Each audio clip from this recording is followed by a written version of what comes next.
मेरे प्यारे देशवासियों, नमस्कार। आज पूरा देश आतंकवाद के खिलाफ एकजुट है, आक्रोश से भरा हुआ है, संकल्पबद्ध है। आज हर भारतीय का यही संकल्प है, हमें आतंकवाद को खत्म करना ही है।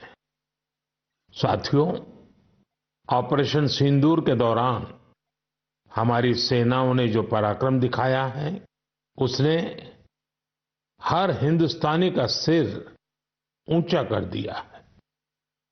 जिस प्रिसिजन के साथ, जिस सटीकता के साथ हमारी सेनाओं ने सीमा पार के आतंकवादी ठिकानों को ध्वस्त किया, वो अद्भुत है।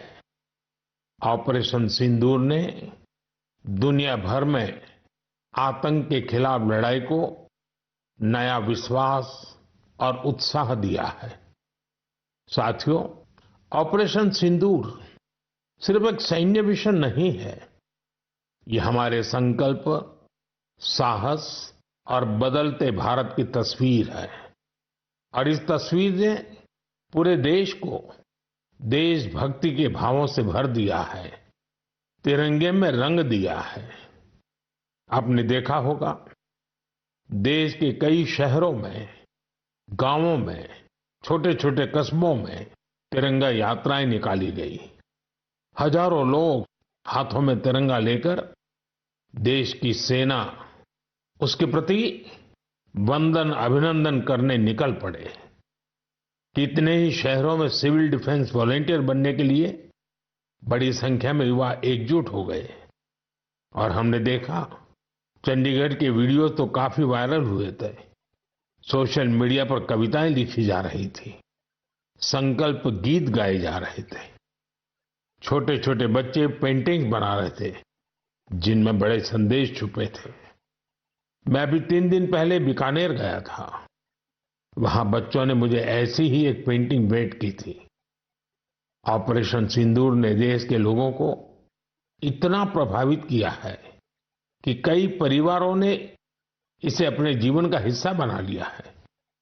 बिहार के कटिहार में, यूपी के कुशीनगर में और भी कई शहरों में उस दौरान जन्म लेने वाले बच्चों का नाम सिंदूर रखा गया है। साथियों, हमारे जवानों ने आतंक के अड्डों को तबाह किया। यह उनका अदम्य साहस था और उसमें शामिल थी भारत में बने हथियारों, उपकरणों और टेक्नोलॉजी की ताकत। उसमें आत्मनिर्भर भारत का संकल्प भी था।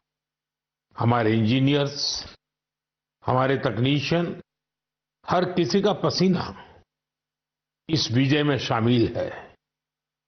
इस अभियान के बाद पूरे देश में वोकल फॉर लोकल को लेकर एक नई ऊर्जा दिख रही है। कई बातें मन को छू जाती है। एक माँ बाप ने कहा, अब हम अपने बच्चों के लिए सिर्फ भारत में बने खिलौने ही लेंगे। देशभक्ति की शुरुआत बचपन से होगी।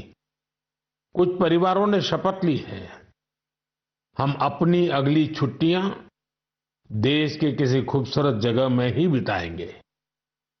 कई युवाओं ने मेड इन इंडिया का संकल्प लिया है, वो देश में ही शादी करेंगे। किसी ने ये भी कहा है, अब जो भी गिफ्ट देंगे वह किसी भारतीय शिल्पकार के हाथों से बना होगा। साथियों, यही तो है भारत की असली ताकत, जन मन का जुड़ाव, जन भागीदारी। मैं आप सबसे भी आग्रह करता हूं, आइए इस अवसर पर एक संकल्प लें। हम अपने जीवन में जहां भी संभव हो, देश में बनी चीजों को प्राथमिकता देंगे। यह सिर्फ आर्थिक आत्मनिर्भरता की बात नहीं है, यह राष्ट्र के निर्माण में भागीदारी का भाव है। हमारा एक कदम भारत की प्रगति में बहुत बड़ा योगदान बन सकता है।